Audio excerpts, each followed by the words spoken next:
সবাই পড়ুন, আউযু বিল্লাহি মিনাশ শাইতানির রাজীম, বিসমিল্লাহির রহমানির রহিম। ইন্নাল্লাহা ইয়া'মুরু বিল আদলি ওয়াল ইহসানি ওয়া ইতা'i যিল কুরবা ওয়া ইয়ানহা আনিল ফাহশাই ওয়াল মুনকারি ওয়াল বাগই يعظكم لعلكم تذكرون।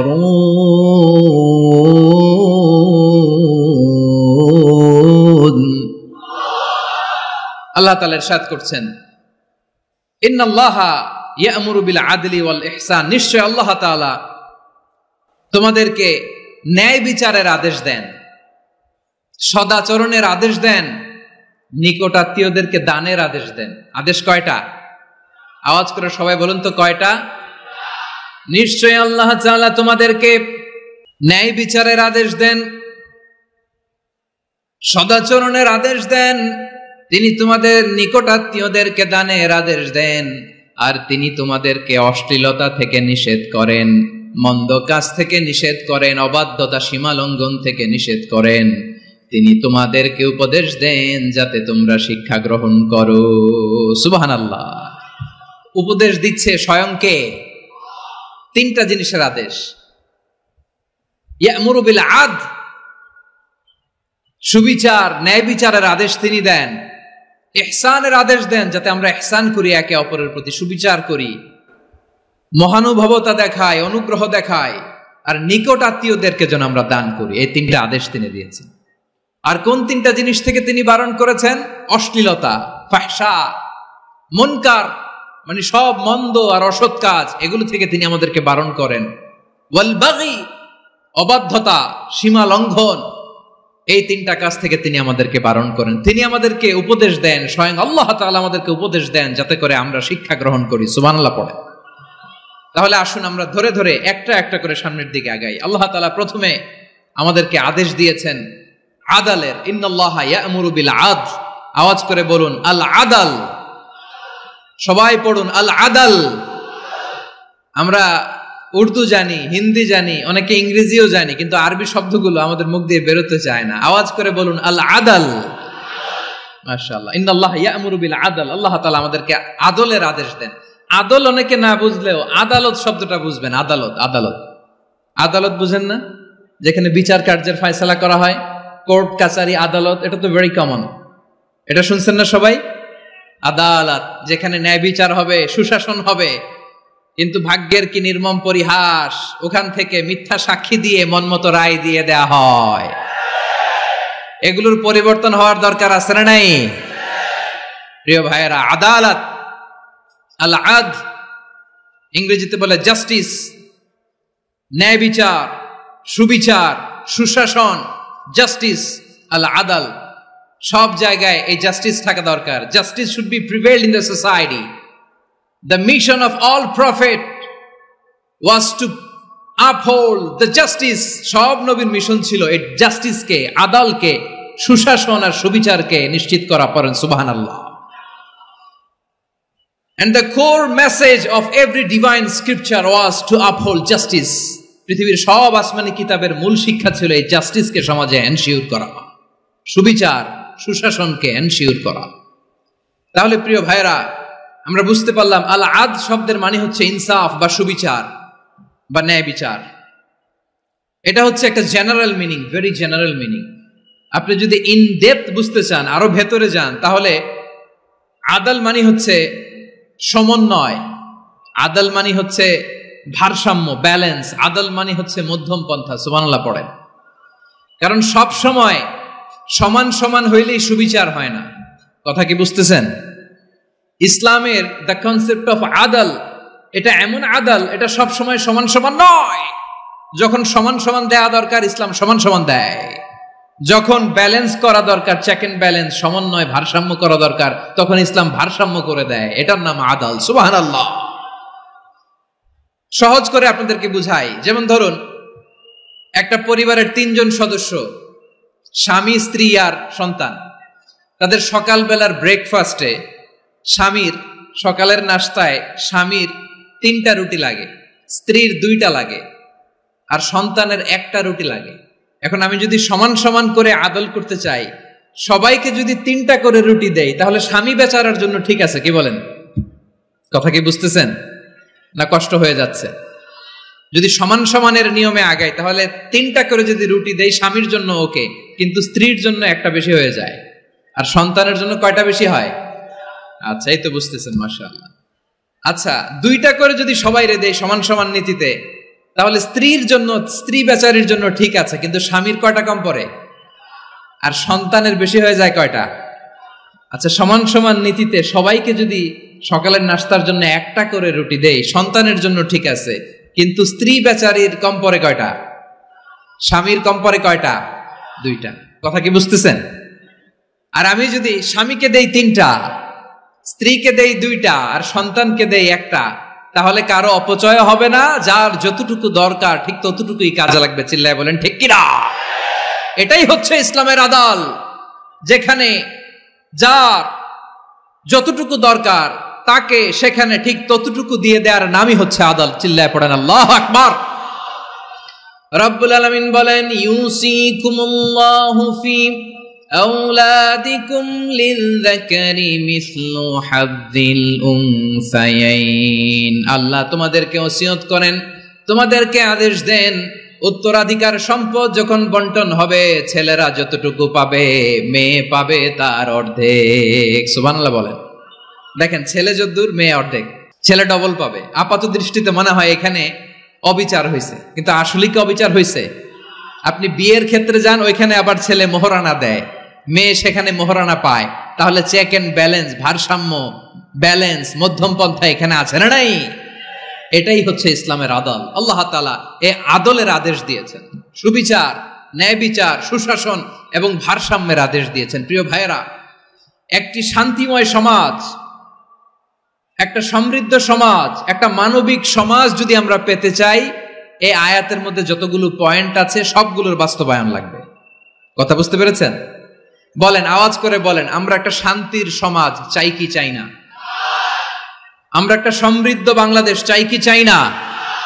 আমরা একটা মানবিক বাংলাদেশ চাই কি চাই না? এই আয়াতে আল্লাহ তাআলা একটা মানবিক সমাজের রূপরেখা টেনেছেন। তার প্রথম কথা হচ্ছে, ইন্নাল্লাহা ইয়ামুরু বিল আদল। আল্লাহ তাআলা তোমাদেরকে আদলের নির্দেশনা দেয়, সুবিচার, সুশাসনের নির্দেশনা দেয়। যে সমাজে আদল থাকে না, সে সমাজে জুলুম মানুষের ঘাড়ে চেপে বসে। আদলের বিপরীত হচ্ছে জুলুম। আদলের বিপরীত কি? জুলুম বা জাওর, অত্যাচার, অবিচার, বৈষম্য। এই যে বৈষম্য বিরোধী ছাত্র আন্দোলন কমন পড়ছে, এই যে একজন সমন্বয়ক তো দেখা করলো আমার সাথে। জুলুম মানে হচ্ছে বৈষম্য। বৈষম্যের স্থান ইসলামে নাই, অবিচারের স্থান ইসলামে নাই, জুলুমের স্থান ইসলামে নাই। আল্লাহ তাআলা বলেন যে আমি জুলুমকে নিজের জন্য হারাম করেছি এবং তোমাদের জন্য হারাম করেছি।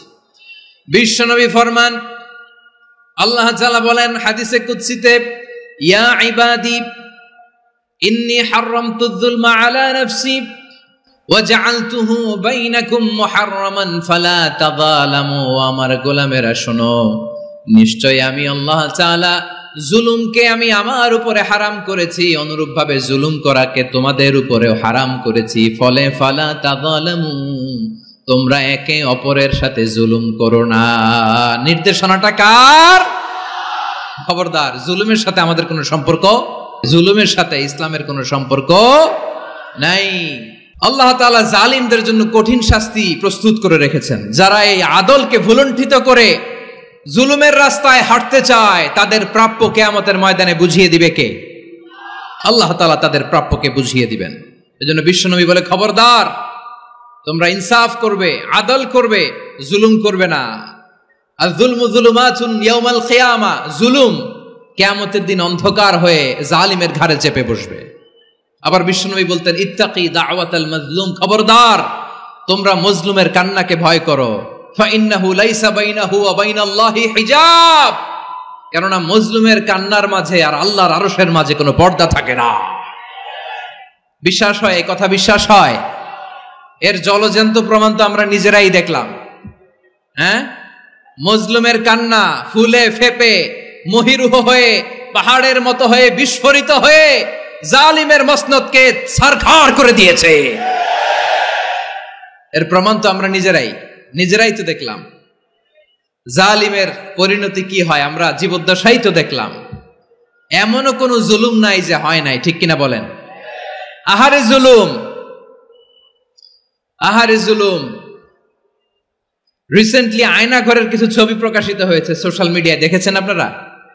হ্যাঁ, ছোট্ট একটা জায়গা, স্বাধীন মানুষকে প্রাণীর মতো পাখির মতো খাঁচায় বন্দি করে রেখেছে। কখন দিন কখন রাত কিচ্ছু জানে না, কখন দিন কখন রাত কিছু জানে না। বছরের পর বছর কেটে গিয়েছে।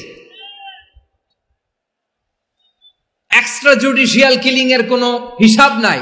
বিচার বহির্ভূত হত্যা, এনফোর্স ডিসঅ্যাপিয়ারেন্স, গুম, যেটা সবচাইতে বড় মানবতা বিরোধী অপরাধ।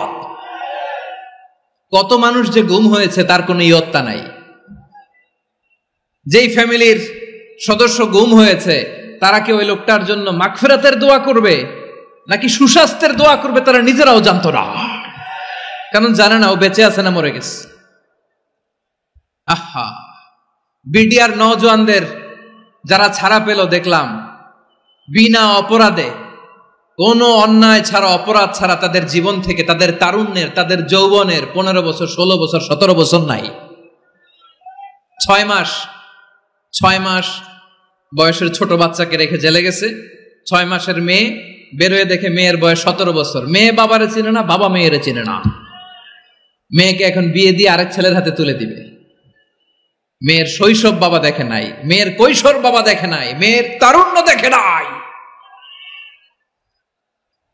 আরেক যুবককে দেখলাম 14 বছরের 14 দিনের সংসার, 2 সপ্তাহের সংসার শেষে জেলে গেছে। কত যুবকের যে স্ত্রী চলে গিয়েছে ফ্যামিলি ছেড়ে, কারণ জানে না তো কবে আসবে, কি হবে, কেউ জানতো না। দাম্পত্য জীবনের মাত্র 14 দিনের স্মৃতি, এই স্মৃতিকে আঁকড়ে ধরে এক বোন 16টা বছর 17টা বছর কাটিয়ে দিয়েছে। আমি নিউজটা দেখে ভাবলাম আমার এই বোনের প্রতিটি দিন কিভাবে কেটেছে, প্রতিটি রাত কিভাবে কেটেছে, প্রতিটি ক্ষণ কিভাবে কেটেছে। বিশ্বনবী বলেছেন, ইত্তাকি দাওয়াতাল মাজলুম ফাইন্না লাইসা বাইনাহু ওয়া বাইনাল্লাহি হিজাব। মাজলুমের কান্নাকে ভয় করো, কারণ মাজলুমের কান্না আর আল্লাহর মাঝে কোনো পর্দা থাকে না। আমরা আর এরকম কোন জুলুম বাংলাদেশে দেখতে চাই না। জোরে বলেন ঠিক কিনা? আর কেউ নতুন করে জালিম হোক আপনারা চান? আবার নতুন করে কেউ ফ্যাসিস্ট হোক আপনারা চান? এক দল আরেক দলকে নিশ্চিহ্ন করার রাজনীতিতে মেতে উঠুক এটা আপনারা চান? আমরা বাংলাদেশকে আদল দিয়ে সাজাতে চাই। আমরা এই 56,000 বর্গ মাইলের প্রতিটা ইঞ্চি মাটিকে কোরআনের আইন দিয়ে সাজাতে চাই। রাজি আছেন আপনারা? কারা কারা রাজি দেখান হাত তুলে আল্লাহকে।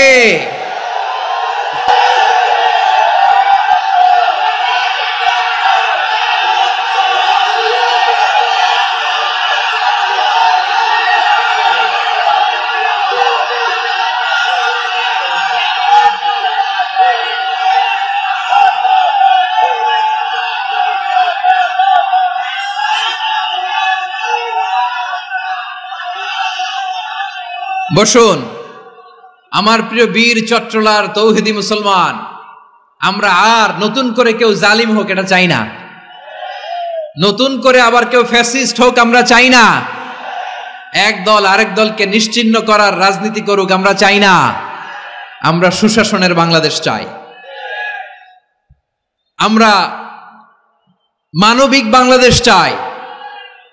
আমরা একটা সমৃদ্ধ বাংলাদেশ চাই। আমরা বিশ্বের বুকে সম্মান নিয়ে মাথা উঁচু করে দাঁড়াতে চাই, ঠিক কিনা বলেন?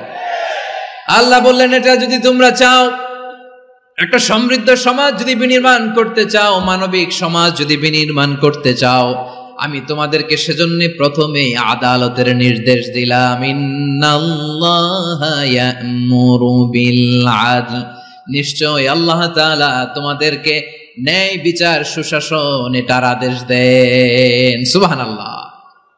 আদাল ন্যায় বিচারের আদেশ আল্লাহ তাআলা কোরআনের বিভিন্ন আয়াতে দিয়েছেন। আল্লাহ তাআলা বলছেন, ইন্নাল্লাহা يأمركم أن تؤدوا الأمانات إلى أهلها وإذا حكمتم بين الناس أن تحكموا بالعدل إن الله نعم ما يعظكم به إن الله كان سميعا بصيرا আল্লাহ তাআলা বললেন, আল্লাহ আদেশ দিচ্ছেন যে ব্যক্তি আমানতের হকদার তার হাতে তোমরা আমানত পৌঁছে দাও, আর যখন তোমরা বিচার কার্য করবে, বিচার ফয়সালা করবে, আদালতের সাথে করো। সুবহানাল্লাহ বলেন। ওয়া ইযা হাকামতুম বাইনান নাসি আন তাহকুমু বিল আদল, আদালতের সাথে করবা। আল্লাহ তাআলা বলেন যারা জাজ হবে, বিচারক হবে, তাদের যদি বাদী বিবাদীর কারো সাথে শত্রুতা থাকে, কারো সাথে যদি কোনো ধরনের রেষারেষি থাকে, আল্লাহ বলেন বিচার কার্য করতে যে ওই শত্রুতা রেষারেষির কারণে আদালতের বাইরে যে অবিচার করে বিচার করো না। ওয়ালা ইয়াজরিমান্নাকুম শানাআনু কওমিন আলা আল্লা তা'দিলু ই'দিলু হুয়া আকরাবু লিত্তাকওয়া واتقوا الله إن الله خبير بما تعملون। খবরদার কোন জাতির প্রতি, কোন গোষ্ঠীর প্রতি, কোন গোত্রের প্রতি আক্রোশ যেন তোমাদেরকে ন্যায় বিচার থেকে দূরে সরিয়ে না দেয়, বরং আমি আল্লাহর আদেশ হলো ই'দিলু, তোমরা আদল করো, ন্যায় বিচার করো, সুবিচার করো, সুশাসন প্রতিষ্ঠা করো। হুয়া আকরাবু লিত্তাকওয়া, এটাই তাকওয়ার সবচেয়ে কাছাকাছি। সুবহানাল্লাহ বলেন। কোরআনের বিভিন্ন আয়াতে আল্লাহ তাআলা স্পেসিফিকলি ধরে ধরে বিচার করার সময় আমরা যেন আদল করি সেটা বলেছেন। কোরআনের কোন কোন জায়গায় আল্লাহ তাআলা এই আল আদ শব্দটা ব্যবহার করেছেন। আবার একই জিনিস ইনসাফ, সুবিচার, সুশাসন, ন্যায় বিচার, ন্যায় পরায়ণতা বুঝাতে আল্লাহ তাআলা কখনো কখনো আল কিসত শব্দটা ব্যবহার করেছেন। আওয়াজ করে সবাই বলুন আল কিসত। প্রিয় ভাইরা, সবাই আওয়াজ করে আমার সাথে সাথে বলুন আল কিসত। আল্লাহ তাআলা বলেন, ওয়া ইন হাকামতা ফাহকুম বাইনাহুম বিল কিসতি ইন্নাল্লাহা ইউহিব্বুল মুকসিতিন। যখন তুমি বিচার করবে, বিশ্বনবীকে উদ্দেশ্য করে অ্যাড্রেস করে বললেন, নবী হে, ইহুদিরা কোনো বিষয়ে মীমাংসার জন্য যদি আপনার দরবারে আসে, যদি বিচার করতে হয়, খবরদার অবিচার করবেন না। ফয়সালা যেটা করবেন কিসতের সাথে করবেন, ন্যায় পরায়ণতার সাথে করবেন, কারণ ইন্নাল্লাহা ইউহিব্বুল মুকসিতিন, নিশ্চয় আল্লাহ রাব্বুল ইজ্জাত ন্যায় পরায়ণশীলদেরকে বড্ড ভালোবাসেন। সুবহানাল্লাহ বলেন। ন্যায় পরায়ণ লোকদেরকে আল্লাহ তাআলা বড্ড ভালোবাসেন। অন্য আয়াতে আল্লাহ তাআলা বলছেন, وَنَضَعُ الْمَوَازِينَ الْقِسْطَ لِيَوْمِ الْقِيَامَةِ فَلَا تُظْلَمُ نَفْسٌ شَيْئًا। আমি কিয়ামতের দিন ন্যায় পরায়ণতার মানদণ্ড স্থাপন করব, যেটাকে আমরা মিজানের পাল্লা বলি। আল্লাহ বলেন ন্যায় বিচারের মানদণ্ড কিয়ামতের ময়দানে আমি আল্লাহ স্থাপন করব। সেদিন কারো প্রতি বিন্দু পরিমাণ, এক চুল পরিমাণ অবিচার করা হবে না, কোনো অবিচার করা হবে না। সেদিন সুশাসন হবে, সুবিচার হবে, ন্যায় পরায়ণতার সাথে বিচার হবে। আওয়াজ করে পড়েন আল্লাহু আকবার। তাহলে প্রিয় ভাইরা, যে তিনটি বিষয়ে আল্লাহ তাআলা আমাদেরকে আদেশ দিয়েছেন, তার প্রথমটা হচ্ছে আদালত, ইনসাফ, সুবিচার, ন্যায় বিচার। এটা আমরা চাই কি চাই না? বিশ্বনবী ন্যায় বিচার, ন্যায় পরায়ণতা, সুশাসন প্রতিষ্ঠিত করেন কি করেন নাই? আপনারা বিশ্বনবীর সিরাত যারা পড়েছেন, আপনি দেখবেন বিশ্বনবীর সিরাতের পরতে পরতে, বাঁকে বাঁকে, সিরাতের বাঁকে বাঁকে এই আদালতের নমুনা মেলে। সুবহানাল্লাহ বলেন। ছোট্ট একটা নমুনা রাসূল সাল্লাল্লাহু আলাইহি ওয়াসাল্লামের আসিরা আল আতরা থেকে ছোট্ট একটা নমুনা আপনাদের খেদমতে এখানে উপস্থাপন করি। বিশ্বনবী সাল্লাল্লাহু আলাইহি ওয়াসাল্লাম মক্কা বিজয় করলেন ৮ম হিজরিতে। মক্কা বিজয় শেষে তিনি কয়েক সপ্তাহ মক্কাতে অবস্থান করলেন। ইন দ্য মিন টাইম মক্কার একটা ভেরি প্রেস্টিজিয়াস এন্ড ডিগনিফাইড ফ্যামিলির নারী চুরিতে ধরা পড়ল। কিসে ধরা পড়ল? সবাই বলেন কিসে? আমাদের সমাজে আসেনি এটা? আছে? ছোট না বড়? হ্যাঁ, হিসাব করে শেষ করা যায় না। 3.25 লাখ কোটি টাকা নাই উন্নয়ন প্রকল্পের নামে। উন্নয়ন প্রকল্পের নামে 3.25 লাখ কোটি টাকা নাই। 3.25 লাখ কোটি টাকা লিখতে পারবেন আপনি? একটানা লিখতে পারবেন? বুঝতেছেন কত বড় সংখ্যা? বনু মাখজুমিয়া গোত্রের এক নারী মক্কায় চুরিতে ধরা পড়ল। বলেন তো চুরি করলে বিধান কি? কি কাটতে হবে? চুরির বিধান হলো হাত কেটে দাও। দাও সেটা গোপনে নয়, প্রকাশ্যে জনসম্মুখে হাত কেটে দাও। বনু মাখজুমিয়া গোত্রের নারী যখন চুরিতে ধরা পড়লো, সাহাবারা চিন্তায় পড়ে গেলেন। সবেমাত্র মক্কার লোকেরা কালিমা পড়ে মুসলমান হয়েছে, ইসলামের আইন কানুন তেমন জানে না, ইসলামী শরিয়ার সাথে বেশি পরিচিত নয়। এখন যদি বিশ্বনবী চুরির যেই বিধান এটা যদি কায়েম করে হাত যদি কেটে দেয়, না জানি মক্কার লোকেরা আবার বিগড়ে যায়, না জানি মক্কার লোকেরা আবার মুরতাদ হয়ে যায়, না জানি মক্কার লোকেরা ইসলাম থেকে দূরে সরে যায়।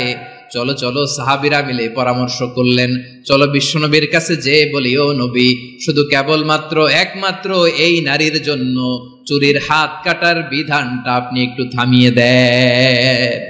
চুরির হাত কাটার যে বিধান এখানে একটু রহিত করে দেন, বাকিগুলা কইরেন মদিনাতে যে চলবে, কিন্তু মক্কায় এবারের জন্য মাফ করে দেন। কিন্তু কে বলবে? এই যে পরামর্শ, সাজেশন, এটা কে দিবে বিশ্বনবীর কাছে? সাহাবারা চিন্তায় পড়ে গেলেন। আল্লাহর নবীর সামনে দাঁড়িয়ে আল্লাহর দেয়া হুদুদ, আল্লাহর দেয়া বিধান থামিয়ে দেওয়া, মাফ করে দেওয়া, এই কথা বিশ্বনবীর সামনে বলার সাহস তো কেউ রাখে না। কেউ কেউ বলল, বিশ্বনবীর পালক পুত্র যায়েদ বিন হারেসার সন্তান উসামারে বিশ্বনবী নাতির মতো আদর করে, বড্ড বেশি ভালোবাসে উসামারে। এজন্য সাহাবারা উসামাকে বলতো হিব্বু রাসূলিল্লাহ, বিশ্বনবীর ভালোবাসা। কি বলতো? সাহাবীরা বললেন, বিশ্বনবীর ভালোবাসা হিব্বু রাসূলিল্লাহ, উসামারে পাঠাও। উসামারে বিশ্বনবী নাতির মতো স্নেহ করে, মায়া করে, ভালোবাসে। আমরা পারবো না, উসামা পারবে। সবাই মিলে ফুলিয়ে ফুসিয়ে উসামাকে, ছোট্ট উসামাকে রাজি করালো। উসামা এমন এমন কথা যে তুমি বিশ্বনবীর কাছে বলতে হবে, পারবা নাকি? উসামা বলে, পারবো। সাইয়েদনা উসামা রাদিয়াল্লাহু তাআলা আনহু তরুণ সাহাবী বিশ্বনবীর কাছে গেলেন, যে বললেন, নবী, বনু মাখজুমিয়া গোত্রের এক নারী চুরিতে ধরা পড়েছে, এবারের জন্য কি এই মহিলাটারে মাফ করে দিলে হয় না? এবারের জন্য একটু ক্ষমা করা যায় না নবী? বিশ্বনবী বলেন, আতাশফাউ ফি হাদ্দিম মিন হুদুদিল্লাহ, তোমার এত বড় সাহস উসামা, তুমি আল্লাহর হাত, আল্লাহর দেয়া বিধান, এটার ব্যাপারে সুপারিশ করতে এসেছো?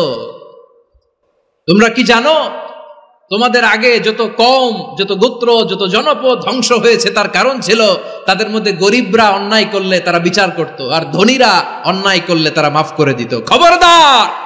ওয়া আইমুল্লাহ লাউ আন্না ফাতিমাতা বিনতি মুহাম্মাদিন সারাকাত লাকাতা মুহাম্মাদুন ইয়াদাহা। বিশ্বনবী বললেন, ওরে ওসামা, বানু মাখজুমিয়ার ওই প্রেস্টিজিয়াস এন্ড ডিগনিফাইড ফ্যামিলির মেয়ে তো দূর কি বাত, অনেক দূরের কথা। জেনে রেখো ওসামা, আমার কলিজার টুকরা, নয়নের পুটুলি ফাতেমাও যদি মক্কার জমিনে আজকে এই চুরির দায়ে ধরা পড়তো, আমি বিশ্বনবী মুহাম্মাদুর রাসূলুল্লাহ ধরে ফাতেমার ডান হাতটা কেটে দিতে এক বিলম্ব দেরি করতাম না। ইন্নাল্লাহা ইয়া'মুরু বিল আদল, আমাদেরকে জাস্টিস শিখায় পশ্চিমারা, আমাদেরকে ইনসাফ শিখায়, আমাদেরকে সুশাসন শিখায়। আর ইনসাফ, সুশাসন, ন্যায় বিচার, সুবিচার, জাস্টিস কারে বলে বিশ্বনবীর বায়োগ্রাফি থেকে জেনে নাও। এই ছিল বিষ্ণু ইসা ইসলামের আদালতের নমুনা। আপনি যদি সাইয়েদনা ওমরে ফারুকের জীবনের দিকে তাকান, এমন কঠোর, এমন বীর সেনানী ছিলেন। সাইয়েদনা ওমরে ফারুক যদি রাস্তার এই মাথা দিয়ে হাঁটা শুরু করতেন, শয়তান ওমরে ফারুককে দেখলে ওই রাস্তা রেখে দিয়ে অন্য রাস্তা দিয়ে হাঁটতো। সুবহানাল্লাহ। ওমরে ফারুক রাদিয়াল্লাহু তাআলা আনহু কি পার্সোনালিটি ছিল, কি পার্সোনালিটি! আমাদের এলাকায় ছোট বাচ্চারা রাতে ভাত খেতে চায় না, আমার মেয়েটাও খেতে চায় না। এই এটা দিব, ওইটা দিব, আজকে মাহফিলে আসার সময় বলে দিছে লিস্ট করে এটা এটা আনতে হবে। তো ছোট্ট বাচ্চাদের অনেক বায়না থাকে, ওরা রাতে খেতে চায় না। তো মায়েরা বিভিন্ন ভয় দেখায়, এই বাঘ আসবে, বাঘ আসবে খাও, এই ভূত আসবে, ভূত আসবে খাও। আপনারা কি বলেন চট্টগ্রামে? কি আসবে? হ্যাঁ, ভূত। ভূত ভূত আসবে, বাঘ আসবে, খাও খাও খাও, তাড়াতাড়ি খাও। তো বাচ্চারা এগুলো শুনে ভয়ে খেতে শুরু করে।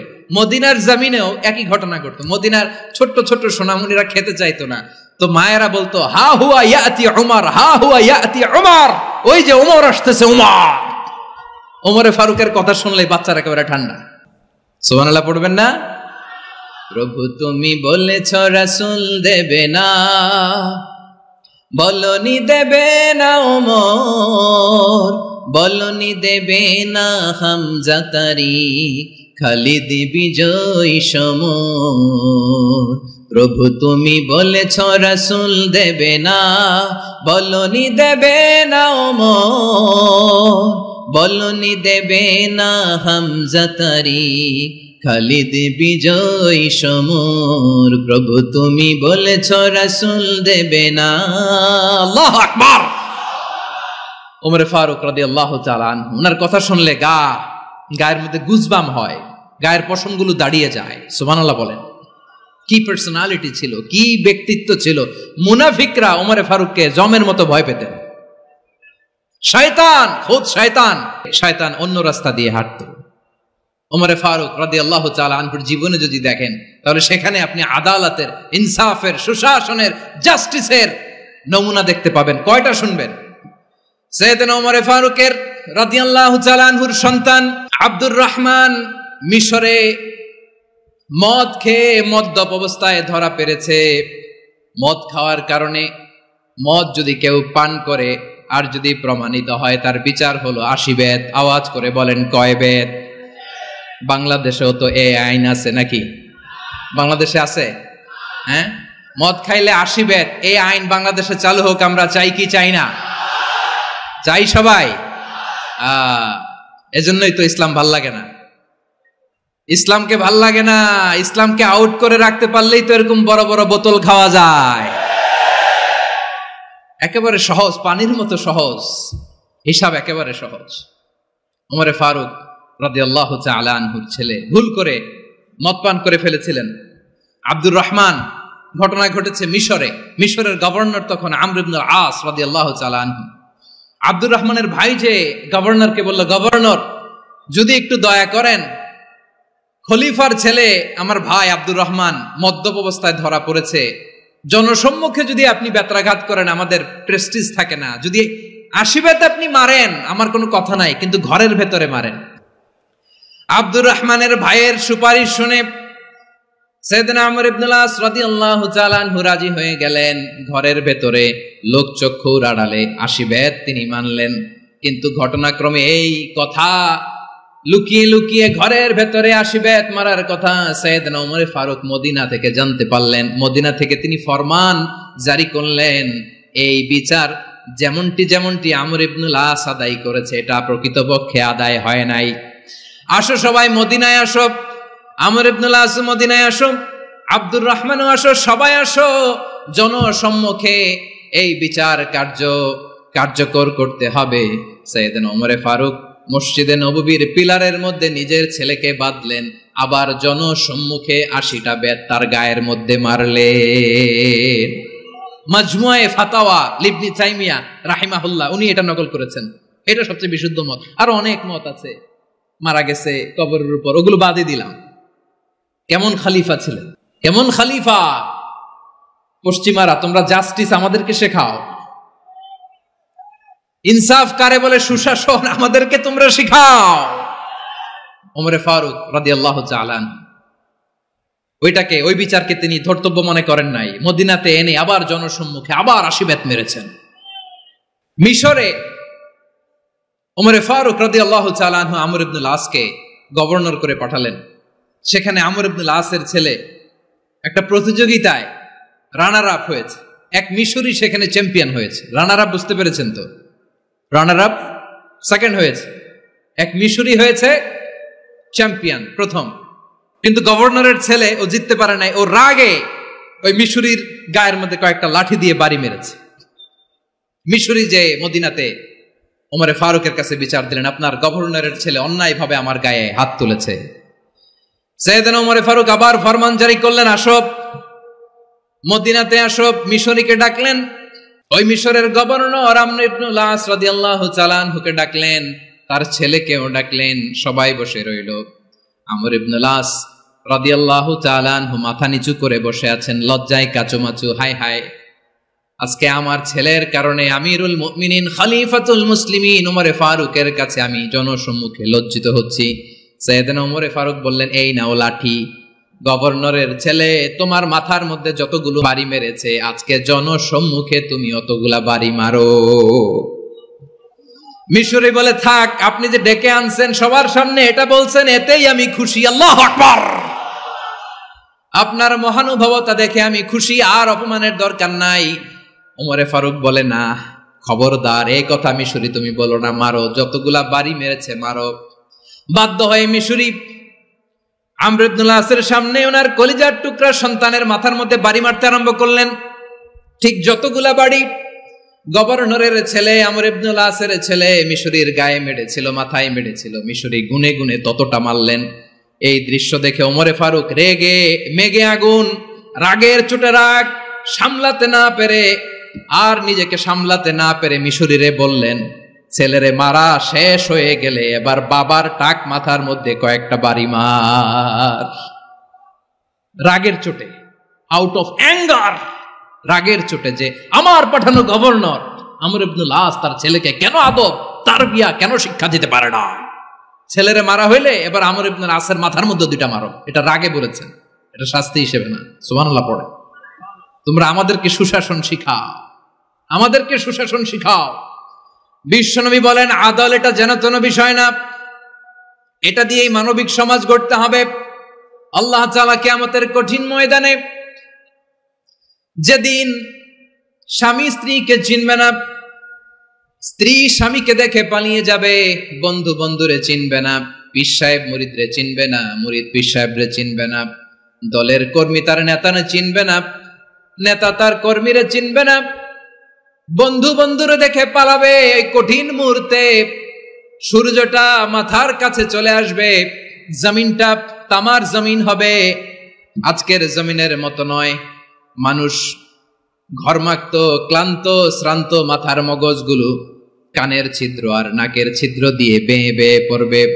বিশ্বনবী ফরমান, কিয়ামতের ওই কঠিন ময়দানে 7 শ্রেণীর ব্যক্তিকে রব্বুল আলামিন তার আরশের নিচে ছায়া দিবেন।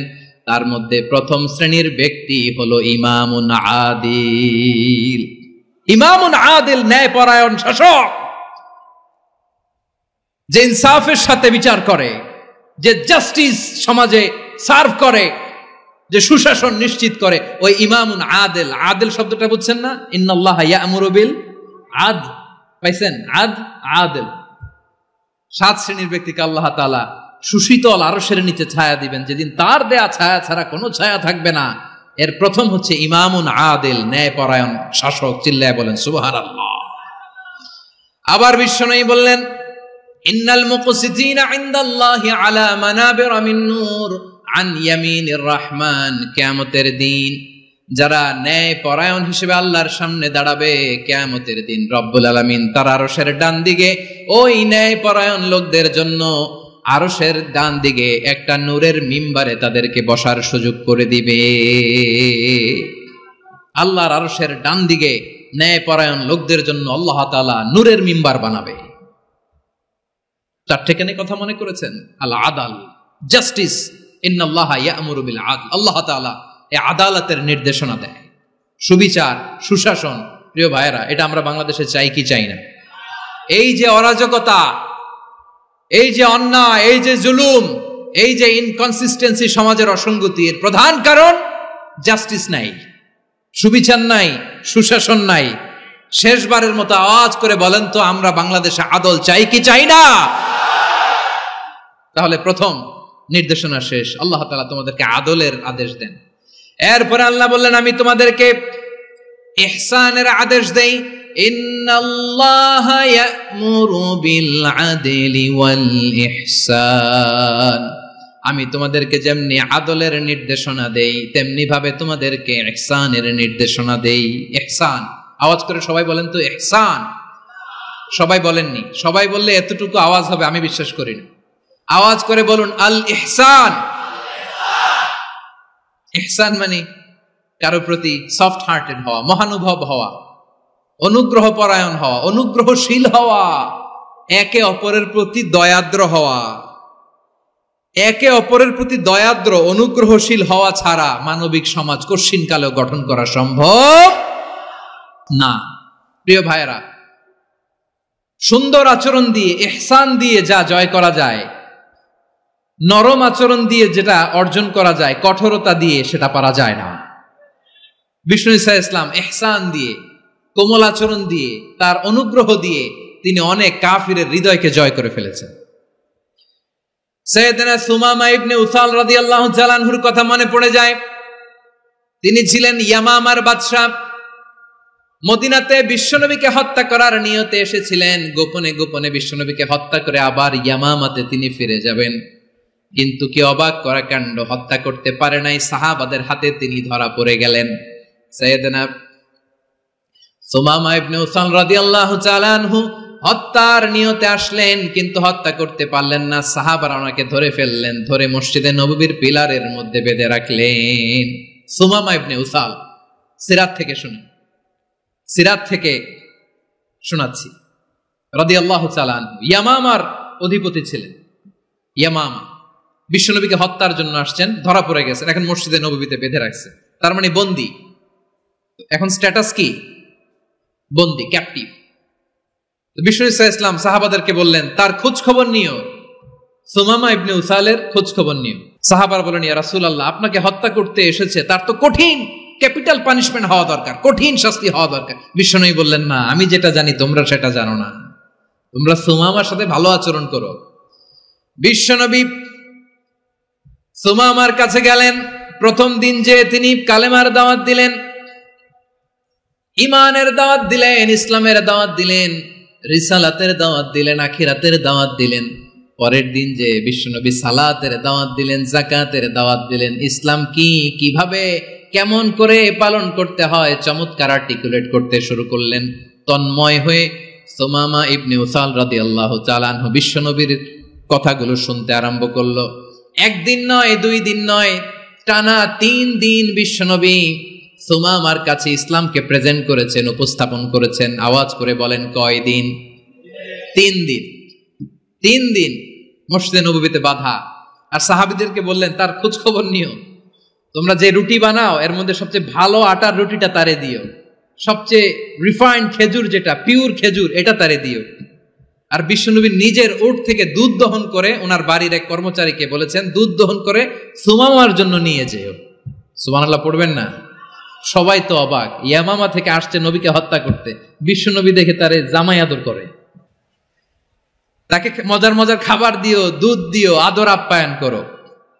1 দিন নয়, 2 দিন নয়, টানা 3 দিন বিশ্বনবী এভাবে সুমামার কাছে যে ইসলামকে প্রেজেন্ট করতে আরম্ভ করলেন, ইসলামকে উপস্থাপন করতে শুরু করলেন। আর তাকে চমৎকার এন্টারটেইনমেন্ট, আপ্যায়ন দিতে আরম্ভ করলেন। টানা 3 দিন যখন ইসলামের দ্য বিউটিজ অফ ইসলাম, ইসলামের সুমহান বাণী, সৌন্দর্য তার কাছে উপস্থাপন শেষ, বিশ্বনবী বললেন সাহাবাদেরকে, যাও এবার সুমামার হাতের পায়ের রশি দুটো খুলে দাও। সাহাবারা বললেন, ইয়া রাসূলুল্লাহ, কি বলেন আপনি? ও তো হত্যাকারী, সুযোগ পায় নাই, আপনারে মারতে পারে নাই, ছেড়ে দিলে আবার ও আপনার উপর তলোয়ার নিয়ে ঝাঁপিয়ে পড়বে। নবী, এই সিদ্ধান্ত আপনি নিতে যাবেন না। বিশ্বনবী বললেন, যেটা বলেছি সেটা করো, সুমামার রশিগুলো ছেড়ে দাও, সুমামার হাতে পায়ের রশিগুলো যে তোমরা খুলে দাও। সাহাবারা তর্ক জুড়ে দিলেন, লা ইয়া রাসূলুল্লাহ, এমনটা করবেন না, তো ভয়ঙ্কর ভয়ঙ্কর খুনি, কি জানি কি হয়ে যায়। বিশ্বনবী বললেন, না, তার হাতে পায়ের রশিগুলো খুলে দাও। সাহাবারা বিশ্বনবীর কথা মতো তার হাতে পায়ের রশিগুলো খুলে দিল। সুমামা মুহূর্তের মধ্যে মসজিদে নববী থেকে বের হয়ে ইয়ামামায় ফিরে না যে মসজিদে নববীর পাশে একটা খেজুর বাগান ছিল, সেখানে চলে গেলেন। সেখানে একটা ছোট্ট কুয়া ছিল, কুয়ার পানি দিয়ে তিনি গোসল করলেন। সুবহানাল্লাহ পড়েন। কুয়ার পানি দিয়ে গোসল করে মসজিদে নববীর সামনে এসে বিশ্বনবী এবং সাহাবাদের সামনে দাঁড়িয়ে সাব্বাবা উঁচু করে বললেন, আশহাদু আল্লা ইলাহা ইল্লাল্লাহ ওয়া আশহাদু আন্না মুহাম্মাদান আবদুহু ওয়া রাসূলুহু। আল্লাহু আকবার। আমি সাক্ষ্য দিচ্ছি আল্লাহ ছাড়া কোনো ইলাহ নাই, আর মুহাম্মদ আল্লাহ তাআলার প্রেরিত বান্দা এবং রাসূল। প্রিয় ভাইয়েরা, ইহসান দিয়ে যা জয় করা যায়, কঠোরতা দিয়ে সেটা কঠিনকালেও জয় করা যায় না। আওয়াজ করে বলেন ঠিক কি না? এবার সুমামা দাঁড়িয়ে বলে, ওগো নবী, আমি তো কালিমা পড়ে মুসলমান হয়ে গেলাম, এবার শোনেন, এই মুহূর্তের আগে আপনার চেহারার চাইতে নিকৃষ্ট কোনো চেহারা আমার কাছে ছিল না, কিন্তু শাহাদা পাঠ করার পরে আপনার চেহারার চাইতে উত্তম শ্রেষ্ঠ কোনো চেহারা আমার কাছে আর নাই। ও নবী, আজকের দিনের আগে ইসলাম ধর্মের চেয়ে নিকৃষ্ট অপছন্দনীয় কোনো ধর্ম আমার কাছে ছিল না, কিন্তু এই মুহূর্ত থেকে ইসলামের চেয়ে সেরা শ্রেষ্ঠ পছন্দনীয় কোনো ধর্ম আমার কাছে নাই। নবী গো, আজকের দিনের আগে মদিনার চাইতে অপছন্দনীয় নিকৃষ্ট কোনো শহর আমার কাছে ছিল না, কিন্তু এই মুহূর্তের পর থেকে মদিনার চাইতে কোনো শ্রেষ্ঠ শহর আমার জানা নাই। সে ছিল গমের বড় ডিলার, গম বেচত। কি বেচত?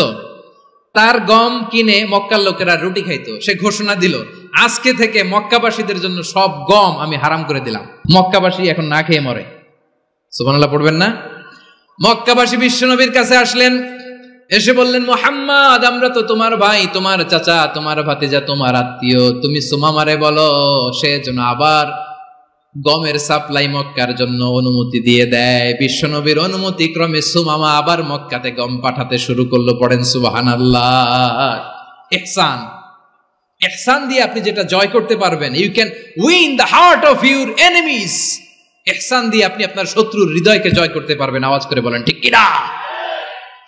এজন্য আল্লাহ বললেন, ওয়া আনফিকু ফি সাবিলিল্লাহি ওয়া লা তুলকু বিআইদিকুম ইলাত তাহলুকা ওয়া আহসিনু ইন্নাল্লাহা ইউহিব্বুল মুহসিনিন।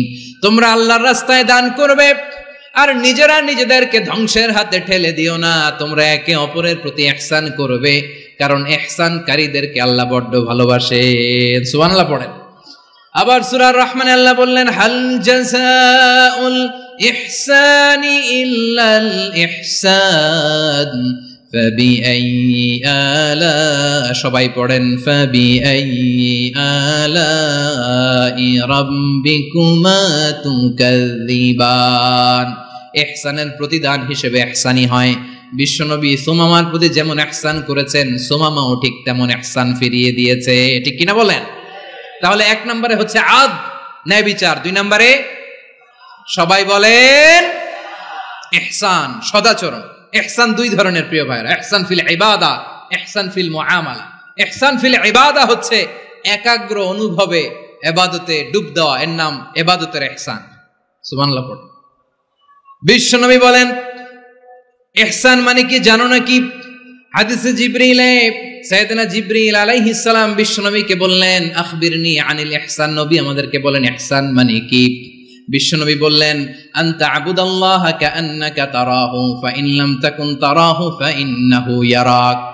ইহসান মানে হলো এমন ভাবে তুমি আল্লাহর সামনে নিজেকে উজাড় করে ইবাদত করবে, তুমি ভাববে তুমি আল্লাহকে দেখতে পাচ্ছ। আর এটা যদি ভাবা তোমার জন্য কঠিন হয়ে যায়, অন্তত এতটুকু তুমি ভাববা যে আল্লাহ তোমাকে দেখতে পাচ্ছেন। ঠিক কিনা বলেন? ও আমার বীর চট্টলার ভাইয়েরা, কেউ যেটা দেখে না সেটা দেখে কে? এই বিশ্বাস হৃদয়ের মধ্যে আছে? নামাজে যখন দাঁড়ান এই ফিলিংসটা আনা যাবে? হ্যাঁ, এই জন্য বিষ্ণু ইসলাম বলেছে এমন ভাবে নামাজে দাঁড়াও, ইবাদত করো, মনে করো হতে পারে এটাই আমার জীবনের শেষ নামাজ। পারফর্ম দ্য সালাহ as if this is your last and final prayer. এমন ভাবে সালাতে দাঁড়াও, ভাবো হতে পারে এটাই তোমার জীবনের শেষ নামাজ। এমন ভাবে নামাজে দাঁড়াও, ভাবো এটাই শেষ নামাজ। তাহলে নামাজে একাগ্রতা বাড়ায় দিবে কে? ফলে ইবাদতের ইহসান আমাদের অর্জিত হবে।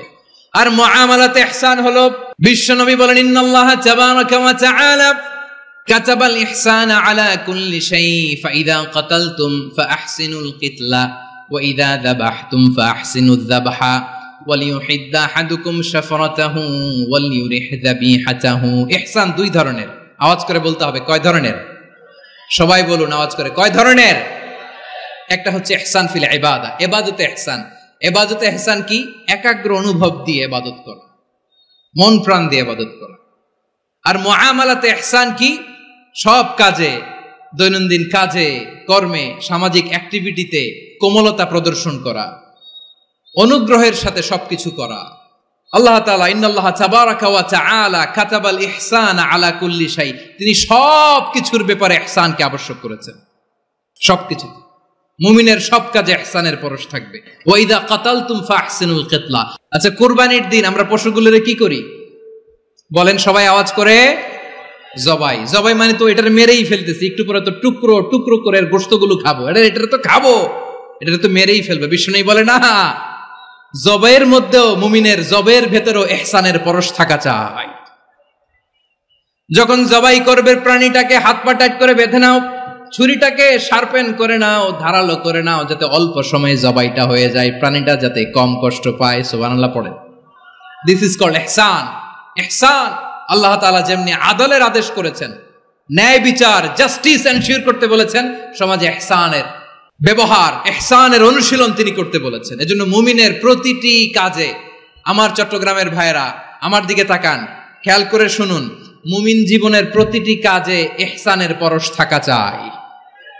আমরা যেন আমাদের পরিবারের প্রতি ইহসান করি, আমরা যেন আমাদের কর্মচারীদের প্রতি ইহসান করি, আমরা যেন আমাদের কলিগদের প্রতি ইহসান করি, আমরা যেন আমাদের ভাইদের প্রতি ইহসান করি। মুমিন জীবনের প্রতি কাজে ইহসানের পরশ থাকার দরকার আছে না নাই? কথা বুঝতে পেরেছেন? তাহলে আল্লাহ তাআলার তিনটা আদেশ ছিল, কয়টা গেল? ভুলে গেছে, ভুলে গেছে চট্টগ্রাম। তিনটা আদেশের মধ্যে কয়টা বললাম? প্রথমে কি ছিল? আদল। 2 নম্বরে, 3 নম্বরে রব্বুল আলামিন বললেন ওয়া ইতাইদিল কুরবা, নিকটাত্মীয়দেরকে দান করো, নিকট আত্মীয়দেরকে দাও, যারা তোমাদের ব্লাড কানেকশনের আত্মীয় তাদেরকে তোমরা দাও। এখানে জেনারেলি বললেন দাও, কি দিব সেটা তিনি এখানে বলেন নাই, সেটা তিনি সূরাতুল ইসরার মধ্যে বলেছেন। আল্লাহ বলেন ওয়া আতিযাল কুরবা হাক্কা, নিকট আত্মীয়দেরকে তাদের অধিকার, তাদের প্রাপ্য তোমরা বুঝিয়ে দাও। দেখেন, একটা শান্তির সমাজ, একটা সমৃদ্ধ সমাজ, একটা মানবিক সমাজ গঠনের জন্য আল্লাহ তাআলা বেশি না, মাত্র 3টা অর্ডার, 3টা ভার্ডিক্ট তিনি জারি করেছেন। 1 নাম্বার সুশাসন, ন্যায় বিচার। 2 নাম্বার ইহসান। 3 নাম্বার নিকটাত্মীয়, যারা কাছের, তোমার ভেরি ক্লোজ রিলেশনশিপে আছে, তাদেরকে দাও। দাও, দিলে বাড়িয়ে দেয় কে? অনেকে দিতে চায় না, কৃপণতা করে। দিলে বাড়ায় দেয় কে? ও মিয়া, মদিনার মধ্যে সবচাইতে গরিব সাহাবী ছিল বেলাল রাদিয়াল্লাহু তাআলা আনহু। ওনার এন্টায়ার অ্যাসেট, সম্পদের পরিমাণ কতদূর জানেন? একটা লুঙ্গি। বেলাল রাদিয়াল্লাহু তাআলা আনহু, ওনার টোটাল ওয়েলথের এস্টিমেশন হচ্ছে মাত্র একটা লুঙ্গি। একটা লুঙ্গি, টোটাল ওয়েলথ এস্টিমেশন, টোটাল সম্পদের পরি বেলাল রাদিয়াল্লাহু তাআলা আনহুর কি ছিল? কথা বোঝে নাই বোধহয়, কি ছিল? ওই বেলাল রাদিয়াল্লাহু তাআলা আনহুকে বিষ্ণু ইসলাম বলেছেন আনফিক ইয়া বেলাল, ও বেলাল তুমিও দাও। ওয়ালা তাখশা মিন যিল আরশি ইখলালা, আরশের অধিপতির তো কোনো ঘাটতি নাই, তুমি দিলে ওই আল্লাহ তোমারে বাড়ায় দিবে। এজন্য আমার প্রিয় ভাইয়েরা, দিলে কমে না, দিলে বাড়ে। অনেকে ধরে রাখে, নতুন কিছু নিতে পারে না, হাত দিয়ে যেটা ধরে রেখেছেন এটা দিয়ে দেন, বড় একটা ধরার সুযোগ পাবেন। জোরে বলেন ঠিক কিনা? ধরেন 5 কেজি ওজনের একটা ধরে রাখছেন, এখন 10, এটা না ছাড়লে 10 কেজি ধরতে পারবেন আপনি? আচ্ছা, 10 কেজির জিনিস একটা আছে হাতে, ওইটা যদি ছেড়ে দেন তাহলে না 15 কেজি ধরতে পারবেন। কথা বলেন ঠিক কিনা? তাহলে দিলে বাড়িয়ে দেয় কে? রব্বুল আলামিন বললেন 3 নাম্বার আদেশ হলো তোমাদের প্রতি সমাজটারে কেমন করে মানবিক সমাজ, সুন্দর সমাজ গড়বা। 3 নাম্বার আদেশ হলো ওয়া আতিদাল কুরবা হাক্কা, নিকটাত্মীয়দেরকে তাদের প্রাপ্য বুঝিয়ে দাও। এই নিকটাত্মীয়দেরকে তাদের অধিকার বুঝিয়ে দেওয়া, প্রাপ্য বুঝিয়ে দেওয়াতে আমাদের গাফলতি আছে না নাই? চট্টগ্রামে নাই? মাশাআল্লাহ আছে, আছে। অনেকে দেখবেন অনেক আল্লাহওয়ালা, তাহাজ্জুদ গুজার, সেজদা দিতে দিতে কপালে কালো দাগ ফেলে দিছে, সে তার বোনের হকটা আদায় করে নাই। আছে না নাই? হ্যাঁ, এখানেও আছে। সর্বনাশ। অনেক বড় হাজী সাহেব, বিশাল লম্বা দাড়ি, ছেলেরে সব দিয়ে দিছে, মেয়েরে কিছু দেয় নাই, মেয়ের হক আদায় করে নাই। আছে না নাই? এই হাজী সাহেবেরা, এই আল্লাহওয়ালারা কিয়ামতের ময়দানে আটকে যাবে। আপনি অন্যের অধিকার নষ্ট করেছেন, তাদের রাইটস কে ভায়োলেট করেছেন। এজন্য আল্লাহ তাআলা বলেন, কারো অধিকার যদি কেউ নষ্ট করে, ওই সমাজটা মানবিক সমাজ কঠিনকালেও হতে পারে না। এজন্য 3 নম্বর আল্লাহ বললেন, ওয়া ইতা ইদিল কুরবা, নিকটাত্মীয়দেরকে দাও। কি দিবা? তাদের অধিকার দিয়ে দাও। বোনের অধিকার বুঝিয়ে দাও, মেয়ের অধিকার বুঝিয়ে দাও, ফুফুর অধিকার বুঝিয়ে দাও। দেখবেন অনেক মায়েরা ছেলের পাতে মুরগির রান দেয়, মেয়ের পাতে দেয় মুরগির ঠ্যাং। এরকম আছে না নাই? ছেলেরা কি দেয়? মুরগির। মেয়ের পাতে কি দেয়? তো মেয়ের কি মুরগির রান খেতে মনে চায় না? মনে চায় না? এমনটা করা যাবে না। নিকটাত্মীয়দেরকে অধিকার দিয়ে দাও, নিকটাত্মীয়ের সাথে সুসম্পর্ক রাখো। আদেশটা কার? এজন্য প্রিয় ভাইয়েরা, জীবনে যদি বারাকা অর্জন করতে চান, নিকটাত্মীয়দের সাথে সুসম্পর্ক রাখতে হবে, তাদের জন্য উপহার পাঠাতে হবে। বিশ্বনবী বলেন, লা ইয়াদখুলুল জান্নাতা কাতে, যে ব্যক্তি আত্মীয়তার সম্পর্ককে ছিন্ন করে দেয়, সে কঠিনকালেও আল্লাহর জান্নাতে ঢুকবে না। আপনি কি এটারে সহজ হাদিস মনে করছেন? এটা সহজ কথা? আপনি ভাবছেন আপনার নামাজ আপনার বাঁচাতে পারবে? আপনার রোজা বাঁচাতে পারবে? আপনার তাহাজ্জুদ আপনারে বাঁচাতে পারবে? অধিকার নষ্ট করলে কিছুই আপনারে বাঁচাতে পারবে না। এজন্য নিকট আত্মীয়দেরকে দিতে হবে বেশি বেশি। বিশ্বনবী বলেন, ইন্না সাদাকাতা আলাল মিসকিনি সাদাকা ওয়া আলা যির রাহিমি ইসনাতান সাদাকাতুন ওয়া সিলা। মিসকিনরে দান করলে শুধু দানের সওয়াব হয়, নিকট আত্মীয়কে দান করলে দুইটার সওয়াব হয়। সাদাকার সওয়াব হয়, আবার আত্মীয়তার বন্ধন অটুট রাখার সওয়াব হয়ে যায়। আবার বিশ্বনবী বললেন, মান সাররাহু আইয়ুবসাতা লাহু ফি রিজকিহি ওয়া ইউনসা লাহু ফি আসারিহি ফালইয়াসিল রাহিমা। যে ব্যক্তি তার রিজিকের প্রশস্ততা চায় আর হায়াতে বরকত চায়, সে যেন তার আত্মীয়ের সাথে সুসম্পর্ক রাখে। আমার প্রিয় চট্টলার ভাইয়েরা, আমাদের রিজিক বাড়ুক, এটা আমরা চাই কি চাই না? সবাই চান? হ্যাঁ, আমাদের রিজিকে প্রশস্ততা আসুক, চাই কি চাই না? আমাদের হায়াতে বরকত আসুক, আমরা চাই কি চাই না? এই দুইটা যদি চান, তাহলে নিকটাত্মীয়দের সাথে সুসম্পর্ক রাখবেন। পারবেন? তাহলে সমাজটারে মানবিক সমাজ বানায় দিবে কে? 3টা আদেশ চলে গেল। কয়টা? আওয়াজ করে বলেন। 1 নম্বরে কি ছিল? 2 নম্বরে, 3 নম্বরে নিকটাত্মীয়দেরকে দান। আমার প্রিয় ভাইয়েরা, আল্লাহ তাআলা 3টা জিনিসের যেমনি আদেশ করেছেন, অনুরূপভাবে 3টা বিষয় তিনি বারণ করেছেন, নিষেধ করেছেন। ওগুলোর কাছেও যাওয়া যাবে। শুনবেন। রাব্বুল আলামিন বলেন, ওয়ায়ানহা আনিল ফাহশাই ওয়াল মুনকারি ওয়াল বাগি। আমি যেমনি 3টি বিষয়ে আদেশ করলাম, অনুরূপভাবে 3টি বিষয়ে বারণ করলাম, নিষেধ করলাম। আমার 1 নাম্বার নিষেধাজ্ঞা হলো অশ্লীলতার প্রতি। ফাহশা, ওয়ায়ানহা আনিল ফাহশা, আল্লাহ তাআলা অশ্লীলতাকে নিষেধ করেছেন। কোন জিনিসকে? সবাই বলুন, কোন জিনিসকে? যত ধরনের, যত টাইপের, যত ক্যাটাগরির অশ্লীলতা হতে পারে, সব অশ্লীলতাকে হারাম করেছেন কে? ফাহশা মানে কি? কথায়, কাজে, আচরণে, কমেন্ট, ফেসবুকের কমেন্টসে যত ধরনের নোংরামো আছে, যত ধরনের অশ্লীলতা আছে, এটাকে আরবিতে বলে ফাহশা। এটাকে কি বলে?